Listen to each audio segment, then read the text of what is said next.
Hello everyone, welcome to the day 5. మనం ఇక్కడ కొత్తకోటలో ఉన్నాం.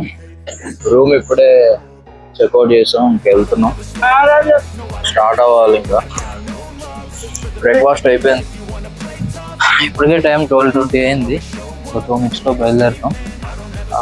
ఇంకా 31 km రీచ్ అవ్వాలి. రీచ్ అవ్వగలమా లేదా కామెంట్ చేయండి. స్టార్ట్ అవ్వాలి. ఘోరంగా వర్షం పడుతుంది.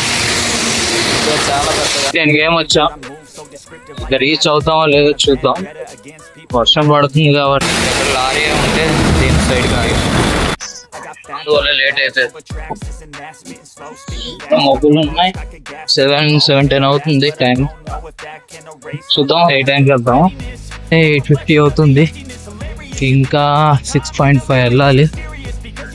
బాగా చీకటి అయిపోయింది. 9:30 అవుతుంది. ఇంకొక 5.2 km ఉంది. ఒక లాడ్జ్ ఉంది, అక్కడికి వెళ్ళి స్టే చేయాలి. ఇప్పుడే మేము డిన్నర్ చేసాము. చపాతీ పప్పు అయిపోయింది. అక్కడే హోటల్ దగ్గర ఒక బ్రో పరిచయం అయ్యాడు, సబ్స్క్రైబ్ చేస్తున్నాడు. అండ్ అతనే స్టే ఇస్తా అన్నాడు. కాకపోతే అతను ఊరు కొంచెం లోపల అనుకుంటా, ఫోన్ చేస్తా అన్నాడు. మన బ్రో చెప్పిన లొకేషన్ అయితే ఇటువైపు లోపలికి కొండేరు అతను ఉండేది. కొండేరు ఎంటర్ అయ్యాం. 2 minutes కూర్చున్నాం, బయలుదేరుతున్నాం.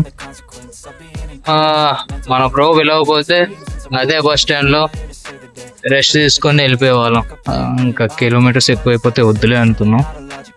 బట్ మనోడు ఖచ్చితంగా రండి రండి అని అడిగాడు, అందుకే వెళ్ళాల్సి వస్తుంది. సరే, ఈ నైట్కి ఇక్కడ స్టే చేసి నెక్స్ట్ చూద్దాం. కదా, అది మన బ్రో కలిసిండు, ఇప్పుడు సబ్స్క్రైబ్ అయ్యిండు. ఇప్పుడు మన సబ్స్క్రైబర్ అనమాట. నైట్ ఇన్వైట్ చేసిండు, ఇక తప్పదంటే రావాల్సి వచ్చింది. మేబీ నాకు తెలిసి మీరు 16 days పెట్టుకోరు, కానీ అంత లోపలనే పోవాలనుకుంటున్నాను నేను. మీకున్న ప్రాబ్లం ఏమంటే ఒక వర్షం తప్ప ఏం ప్రాబ్లం లేదు. అండ్ మీకు కూడా మంచి సబ్స్క్రైబ్ రావాలని కోరుకుంటున్నా. అండ్ మీరు అనుకున్న టార్గెట్ రీచ్ కావాలనుకుంటున్నాం మనస్ఫూర్తిగా. ఇట్లాంటి వాళ్ళకి మనం సపోర్ట్ ఇస్తే ఫ్యూచర్లో మనం కూడా గెటింగ్ కావచ్చు. మనకు కూడా ఏదైనా ప్రాబ్లం ఉంటే సాల్వ్ చేయగలుగుతాం. Okay, thank you. Thank you.